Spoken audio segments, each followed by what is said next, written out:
నమస్కారం ఘంటారావానికి స్వాగతం. ముందుగా ప్రధాన అంశాలు. వరుసగా 17వ రోజు చమురు వడ్డన.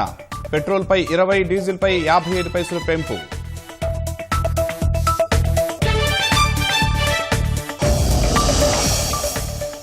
విశాఖ నందిగామలో తెలుగుదేశం పార్టీ కార్యకర్తల అరెస్ట్. ప్రభుత్వ వ్యతిరేక కథనాలు పోస్ట్ చేశారని ఆరోపణ.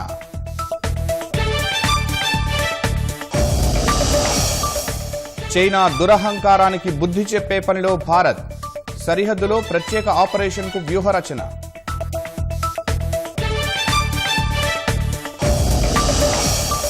కశ్మీర్లో మరో 2 ముష్కరులు హతం. కాల్పుల్ని తిప్పికొట్టిన సైన్యం.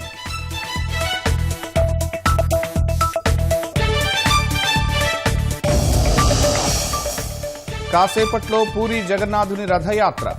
సుప్రీం షరతులతో భక్తులు లేకుండా ఉత్సవం.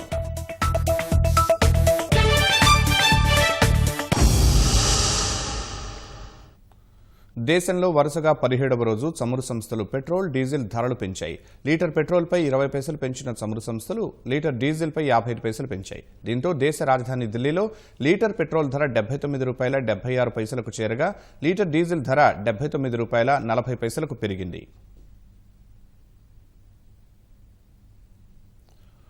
జమ్మూ కశ్మీర్లోని పుల్వామా జిల్లా బంద్ జూ ప్రాంతంలో జరిగిన ఎదురుకాల్పుల్లో 2 ముష్కర్లను భద్రతా బలగాలు మట్టుపెట్టాయి.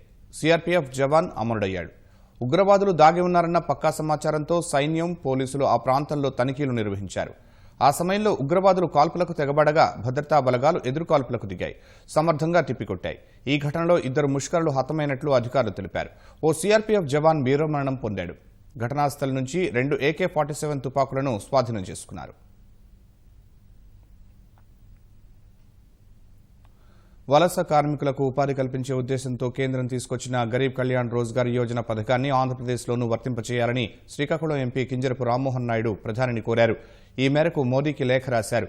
లాక్డౌన్తో స్వగ్రామాలకు చేరుకున్న ఉత్తరాంధ్ర వలస కూలీలు ఉపాధి లేక ఇబ్బంది పడుతున్నారని లేఖలో పేర్కొన్నారు.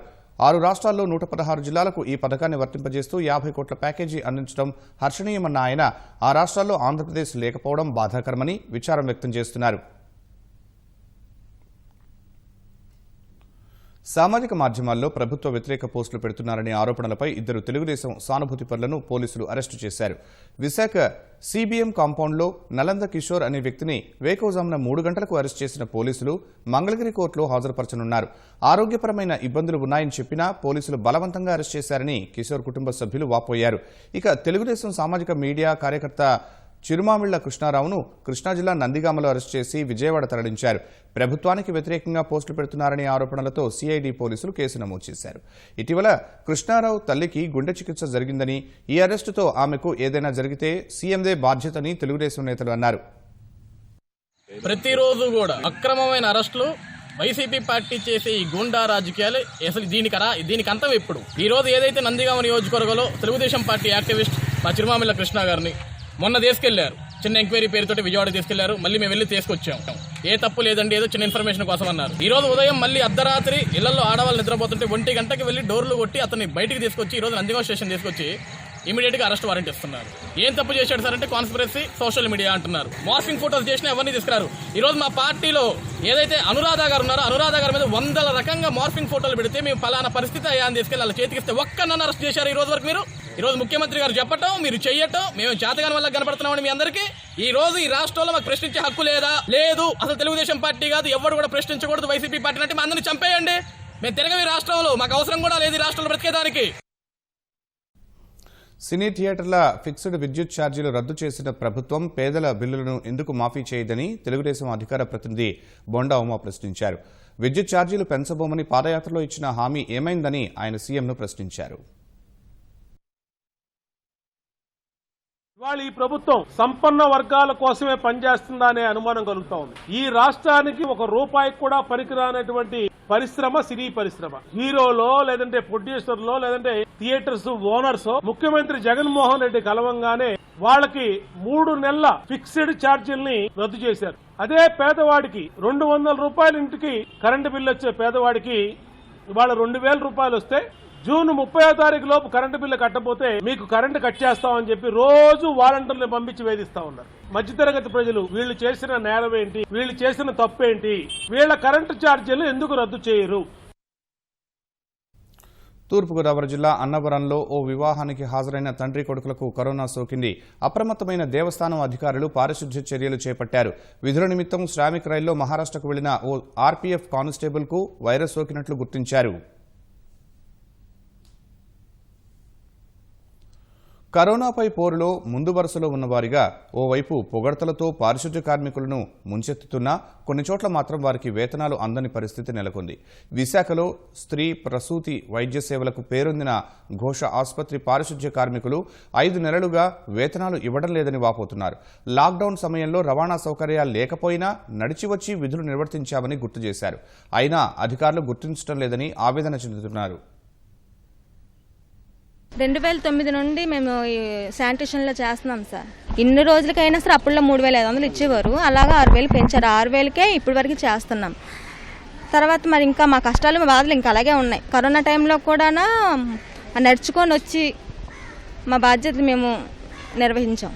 కానీ అవి 3 నెలల నుంచి జీతాలు లేకపోయినా ఎవరూ స్పందించడం లేదు. పెద్దవాళ్ళ దగ్గరికి వెళ్తే మాకు సంబంధం లేదు అంటున్నారు. కానీ ఇప్పుడైతే ఆటో ఛార్జీలకు కూడా మాకు ఆ డబ్బులు చాలట్లేదు సార్ మాకు. ఎందుకంటే ఇక్కడ నుంచి కంచరపాలెం వెళ్ళాలంటే ఇటు 50 అటు 50 తీసుకుంటున్నారండి. మాకు ఎటువైపు వెళ్ళడానికి ఆ డబ్బులు చాలట్లేదు. దాంతో నెలలో మాకు జీతాలు రావు సార్. మాకు నైట్ డ్యూటీలోని డైలీ 6:30 కల్లా ఇక్కడికి వచ్చి ఉండేవారు అండి. మేము గవ్వు లేదండి, మాస్కులు ఈ మా సూపర్వైజర్లు ఇచ్చినవే. మరి వాళ్ళు ఎవరు మాకేమీ ఇవ్వలేదు. మాకు గవర్నమెంట్ మట్టు మాకేమీ సప్లై చేయలేదండి. 4-5 సంవత్సరాలు బట్టి పనిచేస్తున్నాం సార్. జీతాలు ఎప్పుడు మాకు ప్రాబ్లమే. ఇప్పుడు 5 నెలలు బట్టి మాకు శాలరీ లేదు సార్. లాక్డౌన్లో కూడా మేము ప్రతిరోజు వచ్చి చేసాము. ఏ రోజు మేము సెలవు పెట్టడం అలాంటివి ఏం లేవు సార్. కానీ మాకు శాలరీలు మాత్రం ఇవ్వట్లేదు సార్. మరి ఎప్పుడు ఇస్తారో ఏంటో కూడా మాకు చెప్పట్లేదు సార్. 3 షిఫ్ట్లు ఉంటాయి సార్. షిఫ్ట్కి 10 మంది 11 మంది ఇలా చేస్తారు. బతకలేక బడి పంతులు అంటారు. కరోనా దెబ్బకు పాఠాలు చెప్పే కొందరి పంతుళ్ల బతుకే భారంగా మారింది. అనంతపురం జిల్లా కంబదూరు మండలం నూతిమడుగు ప్రభుత్వ గురుకుల పాఠశాలలో ఒప్పంద ఉపాధ్యాయుడిగా పనిచేస్తున్న మురళీమోహన్ కుటుంబ పోషణ కోసం కూరగాయలు విక్రేతగా మారిపోయారు. 4 నెలలుగా వేతనాలు లేకపోవడంతో మరో దారి లేకపోయిందని మురళీమోహన్ ఆవేదన వ్యక్తం చేశారు. లాక్డౌన్ వల్ల వేరే ఉపాధి మార్గం లేక వారాంతపు సంతలో కూరగాయలు అమ్మారని చెప్పారు. చాలా ఇబ్బందులకు గురవుతున్నాం. సో మాకు జీవనాధారం అంటూ ఏమీ లేదు. మాకు తెలిసినటువంటిది ఒకటే ఉపాధ్యాయ వృత్తి. కరోనా లాక్డౌన్ వల్ల స్కూల్స్ అన్నీ మూతపడ్డాయి. అప్పటి నుంచి మాకు జీతాలు లేక చాలా నరకాన్ని అనుభవిస్తున్నాం. కావున జీవనోపాధి కోసం ఏదో ఒక పని చేసుకోవాలని చెప్పేసి ఇలా వ్యాపారం చేసుకుని జీవనం కొనసాగిస్తున్నాం. విశాఖ ఎల్జీ పాలిమర్స్లో గ్యాస్ లీకేజీకి కారణాలు తెలుసుకునేందుకు వచ్చిన దక్షిణ కొరియా దేశస్థులు తమను తిరిగి వెళ్లనీయట్లేదంటూ వేసిన పిటిషన్పై నిర్ణయాన్ని హైకోర్టు ఈ నెల 26న వెల్లడించనుంది. మే 18న విశాఖకు వచ్చిన 8 మంది దక్షిణ కొరియా సాంకేతిక నిపుణులు స్వదేశానికి వెళ్లేందుకు పోలీసులు అనుమతించట్లేదని కోర్టుకు వెల్లడించారు. వివరాలు సేకరించేందుకే నోటీసులు ఇచ్చారని అడ్వకేట్ జనరల్ శ్రీరామ్ ధర్మాసనానికి తెలిపారు. వాంగ్మూలాలు తీసుకున్నామని, భవిష్యత్తులో అవసరముంటే మళ్లీ వాళ్లు రావాల్సి ఉంటుందని కోర్టుకు చెప్పారు. గ్యాస్ లీకేజీ ఘటనపై సుమోటో విచారణ జరుపుతున్న వ్యాజ్యాల్ని హైకోర్టు ఈ నెల 26కి వాయిదా వేసింది.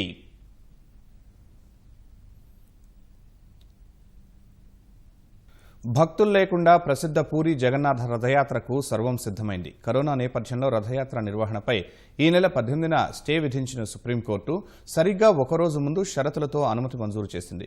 భక్తులు లేకుండా రథయాత్ర నిర్వహిస్తామన్న ఒడిశా ప్రభుత్వ వివరణను పరిగణలోకి తీసుకున్న సుప్రీంకోర్టు ఆ నిబంధనను పాటించాలని సూచించింది. ఒక్కో రథాన్ని 500 కంటే ఎక్కువ మంది లాగరాదని స్పష్టం చేసింది.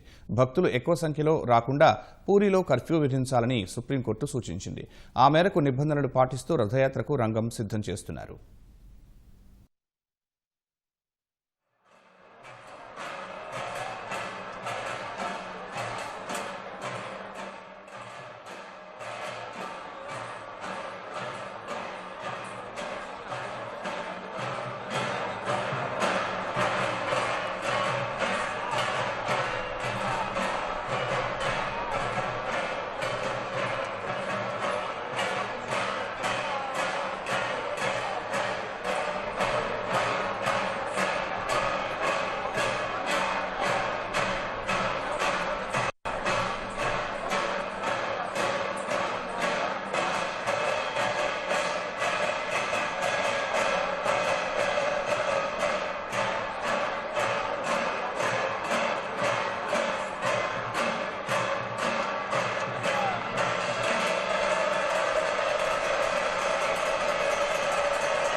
సామాజిక భద్రత నివారకంతో జనసంఘాన్ని జీవితం జరపడంతో సమస్త మార్పు ఉండదు.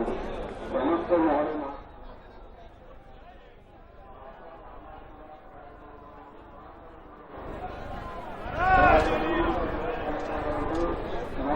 ఉండదు. సమస్త మార్పు ఉండదు.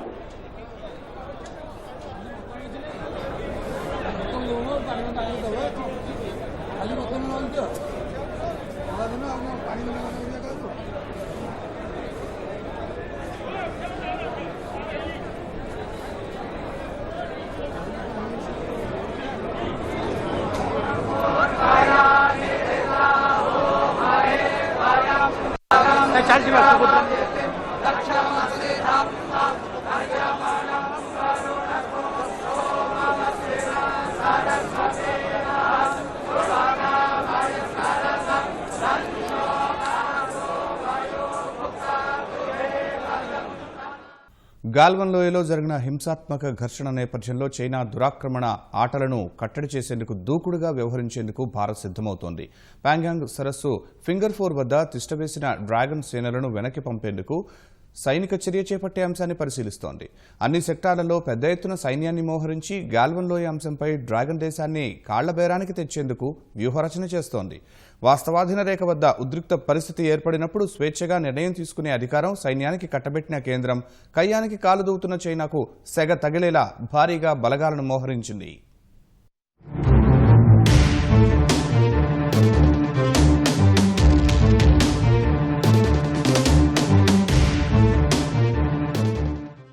లద్దాఖ్లోని గల్వాన్ లోయలో ఇంకా తీవ్ర ఉద్రిక్తతలు కొనసాగుతున్నాయి. ఈ నెల 15న ఇరు సైన్యాల ఘర్షణలో భారత్ కు చెందిన కర్నల్ సహా 20 మంది సైనికులు మృతి చెందగా చైనా వైపు అంతకు రెట్టింపు సంఖ్యలో ప్రాణ నష్టం జరిగినట్లు ప్రచారం జరుగుతోంది. ఆ తర్వాత ఇరు దేశాల సైన్యాలు ఘర్షణ పడిన ప్రదేశం నుంచి వెనక్కి తగ్గాయి. అయితే వాస్తవాధీన రేఖకు ఇరువైపులా కొన్ని మీటర్ల దూరంలోనే ఇరు దేశాల సైన్యాలు పెద్ద సంఖ్యలో మోహరించినట్టు తెలుస్తోంది. దాదాపు 1000 మంది వరకు భారత్ చైనా సైనికులు వాస్తవాధీన రేఖకు ఇరువైపులా ఉన్నట్లు సైనిక వర్గాలు తెలిపాయి. గల్వాన్ లోని గస్తీ పోస్ట్ 14 వద్ద పాంగాంగ్ సరస్సు మరో సమస్యాత్మక ప్రదేశం వద్ద ఇరు దేశాల సైన్యాలు బల ప్రదర్శనకు దిగినట్లు సమాచారం. పెద్ద సంఖ్యలో ఫిరంగులు, యుద్ధ ట్యాంకులను మోహరించాయి. ఈ నెల 15న జరిగిన హింసాత్మక ఘర్షణ తర్వాత ఎలాంటి ఘటనలు జరగకపోయినా ఇరు దేశాలు భారీ ఎత్తున బలగాలను మోహరించడంతో క్షేత్రస్థాయిలో పరిస్థితులు చాలా ఉద్రిక్తంగా ఉన్నట్లు సైనిక వర్గాలు తెలిపాయి. ఇరు దేశాల మధ్య పరస్పరం విశ్వసనీయత లోపించడమే ప్రస్తుత పరిస్థితులకు కారణమని భావిస్తున్నారు.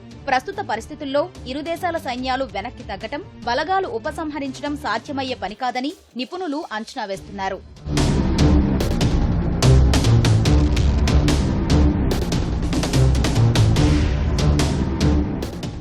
గల్వాన్ లోయలో ఉద్రిక్తతలు పెరుగుతున్న వేళ చైనా మరోసారి దుస్సాహసానికి ఒడిగడితే సైనిక ప్రతిచర్యకు గల అన్ని మార్గాలను కేంద్రం అన్వేషిస్తోంది. అంటే చైనా సైన్యాన్ని ముఖ్యంగా పాంగాంగ్ సరస్సు నుంచి వెనక్కి పంపేందుకు ప్రత్యేక ఆపరేషన్ నిర్వహించే అంశాన్ని తీవ్రంగా పరిశీలిస్తోంది. భారత నియంత్రణలోని ఫింగర్ 4 వద్ద చైనా సైన్యం శిబిరాలను ఏర్పాటు చేసింది. వాస్తవాధీన రేఖ వెంబడి ఇతర ప్రాంతాల్లో ఇలాంటి పరిస్థితులు ఉత్పన్నం కాకుండా చైనా సైనిక మూకలను తరిమికొట్టే అంశాన్ని భారత్ తీవ్రంగా ఆలోచిస్తోంది. వాస్తవాధీన రేఖ వెంబడి ఉన్న ఇతర సెక్టార్లలోనూ పెద్ద ఎత్తున సైనిక బలగాలను మోహరించడం ద్వారా గల్వాన్ లోయ అంశంపై చర్చించడానికి దోహదం చేస్తుందని కేంద్రం భావిస్తోంది. ఇరు దేశాల సైనికాధికారుల మధ్య వరుసగా చర్చలు జరిగినా పెద్దగా ఫలితం లేదు. సాధారణ పరిస్థితులు నెలకొనడానికి బదులు చర్చలు జరుగుతుండగానే ఉద్రిక్తతలు పెరిగాయి. భారత భూభాగంలోని గల్వాన్ లోయలో చైనా ఏర్పాటు చేసిన గస్తీ పోస్టును సైన్యం తొలగించడంతో ఉద్రిక్తతలు మరింత పెరిగాయి.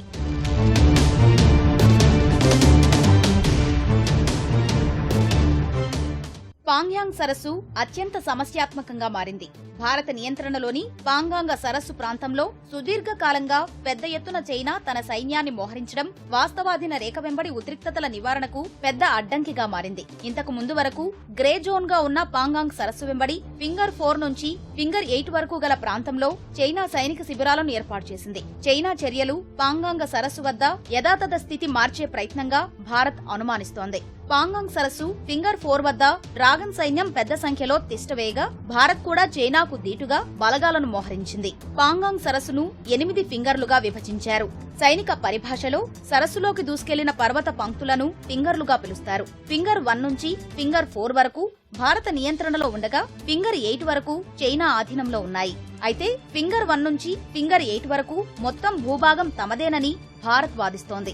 ఫింగర్ 4 వద్ద కూడా భారత సైనిక పోస్టు కొనసాగుతోంది. ఫింగర్ 4 నుంచి ఫింగర్ 8 మధ్య ఉన్న ప్రాంతం ఇరు దేశాల మధ్య వివాదానికి కేంద్ర బిందువుగా మారింది. ఈ ప్రాంతాల్లో ఇరు సైన్యాలు ఎదురెదురు పడినప్పుడు ప్రతిష్టంభన ఏర్పడుతోంది. ఈ నెల 15న గల్వాన్ లోయలో జరిగిన హింసాత్మక ఘర్షణను దృష్టిలో ఉంచుకున్న కేంద్రం మళ్లీ అలాంటి పరిస్థితులు ఉత్పన్నం కాకుండా కొన్ని వ్యూహాత్మక నిర్ణయాలు తీసుకుంది. ఈ నెల 15న జరిగిన ఘటన మాదిరిగా ప్రాణానికి ముప్పు ఏర్పడినప్పుడు ఆయుధాలు ఉపయోగించేందుకు సంశయించరాదని సైన్యానికి సూచించింది. గల్వాన్ లోయ మాదిరి పరిస్థితులు ఏర్పడినప్పుడు ఫీల్డ్ కమాండర్లు స్వేచ్ఛగా నిర్ణయం తీసుకునే అధికారం సైన్యానికి ఇచ్చింది. ఇరు దేశాల మధ్య కుదిరిన ఒప్పందం మేరకు సైన్యాలు పరస్పరం ఆయుధాలు ఉపయోగించడంపై నిషేధం ఉంది. అయితే గల్వాన్ లోయ మాదిరి పరిస్థితులు ఉత్పన్నమైతే ఆయుధాలు ఉపయోగించరాదన్న ప్రోటోకాల్ను పక్కన పెట్టాలని కేంద్రం సైన్యానికి విస్పష్టమైన అధికారం ఇచ్చింది. గల్వాన్ లోయలో జరిగిన హింసాత్మక ఘర్షణ సందర్భంగా సైన్యం ఆయుధాలు ఉపయోగించకపోవడంపై దేశీయంగా పెద్ద ఎత్తున విమర్శలు రావడంతో కేంద్రం ఈ మేరకు నిర్ణయం తీసుకుంది. పాఠశాలలు ప్రారంభం కాగానే విద్యార్థులు పుస్తకాలతో కుస్తీ పట్టేవారు. కరోనా వల్ల ఆ పరిస్థితి పూర్తిగా మారిపోయింది. ఆన్లైన్ తరగతుల సర్వసాధారణమైపోయాయి. పుస్తకాలకు బదులు విద్యార్థులు కంప్యూటర్ ముందు వాలిపోతున్నారు. ఆన్లైన్ తరగతుల వల్ల ట్యాబ్లు, ల్యాప్టాప్లకు గిరాకీ భారీగా పెరిగింది. ప్రభుత్వం ఇచ్చిన అనుమతితో దాదాపు అన్ని పాఠశాలలు, కళాశాలలు ఆన్లైన్ తరగతులు ప్రారంభించాయి. ఇక ఐటీ సంస్థలు కూడా వర్క్ ఫ్రం హోం కల్పించడంతో ట్యాబ్లు, ల్యాప్టాప్లు, వెబ్ క్యామ్లు కొనడానికి జనాలు ఎగబడుతున్నారు. వీటి మరమ్మతులు, విడిభాగాలు, ఇంటర్నెట్ రూటర్లకు, మోడెంలకు విపరీతమైన డిమాండ్ పెరిగిపోయింది. కొందరు కొత్త వాటిని కొనుగోలు చేస్తుండగా మరికొందరు ఉన్నవాటిని రిపేర్ చేయించుకునేందుకు దుకాణాలకు వరస కడుతున్నారు. హైదరాబాద్లోని అన్ని కంప్యూటర్ కేంద్రాలు కొనుగోలుదారులతో కిటకిటలాడుతున్నాయి. దిగుమతులు లేకపోవడంతో డిమాండ్కు తగ్గ సప్లై లేదని నిర్వాహకులు చెబుతున్నారు. లాక్డౌన్ ముందు ఎప్పుడు ఓపెన్ చేస్తామో అనేసి ఉండే ఇప్పుడు కస్టమర్స్ ఫుల్ రష్ ఉంది. సప్లై చేయడానికి మెటీరియల్ లేదు మా దగ్గర. మెయిన్ వచ్చేసి వెబ్ కెమెరాస్ ఒకటి, మన ల్యాప్టాప్స్ కానీ డెస్క్టాప్స్ కానీ కొన్ని సప్లై మెటీరియల్ అసలు పైనుంచి ఇంపోర్ట్స్ లేదు. అది ఎప్పుడు వస్తుందో, ఇంకా 1-2 months పడుతుందో, 3 months పడుతుందో కూడా అవైలబిలిటీ కోసము కస్టమర్స్ వచ్చి వాపస్ వెళ్ళిపోతారు. డిమాండ్ ఎందుకు పెరిగిందంటే ఆన్లైన్ క్లాసెస్ మెయిన్. ఇంకోటి వర్క్ ఫ్రమ్ హోమ్ వల్ల కూడా ఏంటంటే ప్రతి ఒక్కరికి డెస్క్టాప్స్ కానీ ల్యాప్టాప్స్ కానీ రిక్వైర్మెంట్ ఎక్కువ అయిపోయింది. వాళ్ళ రిక్వైర్మెంట్ ప్రకారం మనం సప్లై చేయలేకపోతున్నాం వాళ్ళకి.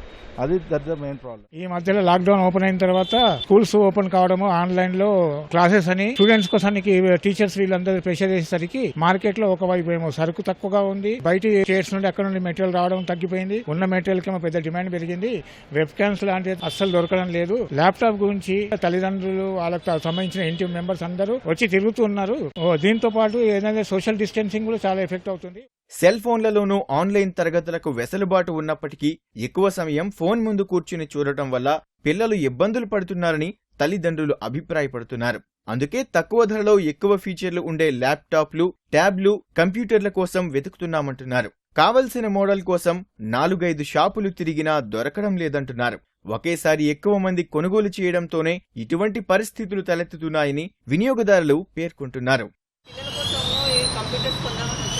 అయితే అమౌంట్ మాకు దగ్గర అమౌంట్ లేదు. పిల్లలేమో అవి రాసిచ్చారు, దాని కాన్ఫిగరేషన్ బట్టి తీసుకుందామంటే ఇదేమో 71,000, 65,000 అని వేసింది సార్. ఇట్లా అదే ఆలోచిస్తున్నాం ఇప్పుడు కూర్చొని ఏం చేయాలా అని.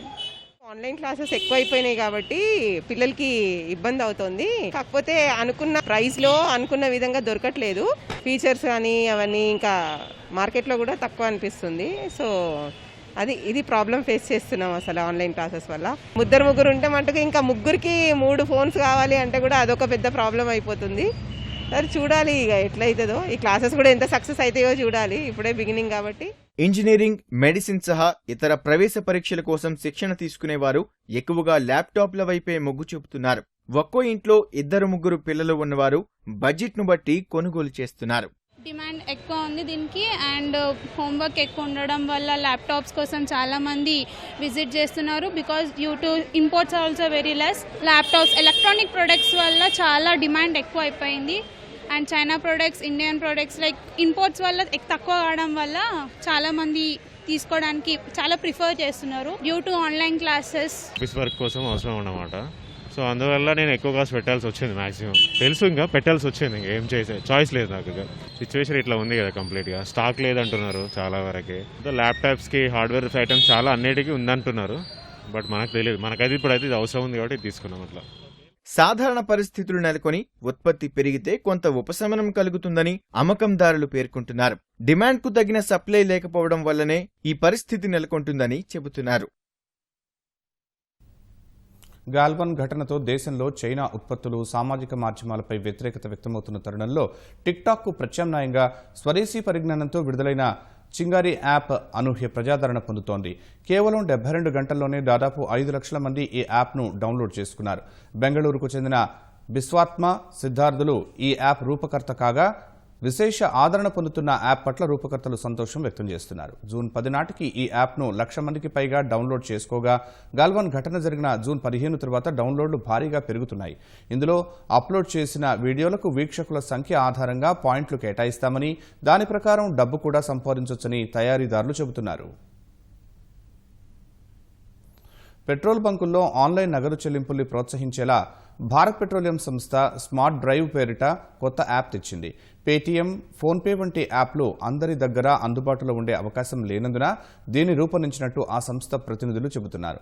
విశాఖలోని షీలానగర్ పెట్రోల్ బంక్ సహా దేశంలో 5 నగరాల్లో దీన్ని ప్రయోగాత్మకంగా ప్రవేశపెట్టారు. యాప్ పనితీరును బట్టి దేశవ్యాప్తంగా అన్ని బంకుల్లోనూ త్వరలోనే ఈ సౌకర్యాన్ని తీసుకొస్తామన్నారు. వినియోగదారులు సైతం ఈ యాప్ పనితీరుపై హర్షం వ్యక్తం చేశారు. అందరికీ ఉపయోగకరంగా ఉంది. స్మార్ట్ యాప్ ద్వారా ఏంటంటే కరెన్సీని చేతితో పట్టుకోకుండా స్కాన్ ద్వారా మనం అమౌంట్ ట్రాన్సాక్షన్ అనేది చాలా బాగుంది. ఈ కార్డు ట్రాన్సాక్షన్ అనేది వాళ్ళకి ఇస్తాం కాబట్టి వాళ్ళు ముట్టుకోండి మళ్ళీ మాకు ఇస్తారు కాబట్టి దాని ద్వారా అంటే కోవిడ్ అటాచ్ అవ్వడానికి అవకాశాలు ఉంటాయి కాబట్టి డిజిటల్ ట్రాన్సాక్షన్ అనేది చాలా హ్యాపీ అండి. This app will help all the customers to become a contactors because right now you can see the customers are exchanging their currency notes. So there is the transaction of currency notes. If you use this app, you have to only scan a QR code with your mobile only. No need to touch any other devices. The payment will be done to the dealer and you are free to go. ప్రస్తుత ఆర్థిక సంవత్సరంలో భారత ఆర్థిక వృద్ధి rate 3.1% ఉంటుందని ప్రముఖ rating సంస్థ Moody's అంచనా వేసింది. సరిహద్దుల్లో చైనాతో ఘర్షణల కారణంగా ఆసియా ప్రాంతంలో భౌగోళిక రాజకీయపరమైన సవాళ్లు ఎదురవుతాయని అభిప్రాయపడింది. ఏప్రిల్ నెలలో ఆర్థిక వృద్ధి 0.2% ఉండొచ్చన్న మూడీస్ జనవరి, మార్చి, ఏప్రిల్, జూన్ త్రైమాసికాల్లో కరోనా వైరస్ సంక్షోభం వల్ల తలెత్తిన అవాంతరాలను పరిగణలోకి తీసుకుని అంచనాల్లో భారీగా కోత విధించింది. అయితే 2021 ఏడాదికి గాను వృద్ధి రేటు 6.9% ఉంటుందని మూడీస్ లెక్కగట్టింది. రెండో ప్రపంచ యుద్ధం తర్వాత 2020 ఏప్రిల్, జూన్ నెలల్లో ప్రపంచ వృద్ధి రేటు ఘోరంగా పడిపోయిందని మూడీస్ పేర్కొంది. 2020 సంవత్సరానికి G20 దేశాల ఆర్థిక వృద్ధి 4.6% ఉంటుందన్న మూడీస్ 2021కి 5.2% అంచనా వేసింది. గ్రీన్ ఛాలెంజ్లో భాగంగా టెన్నిస్ క్రీడాకారిణి సానియా మిర్జా తన కార్యాలయ ఆవరణలో మొక్కలు నాటారు.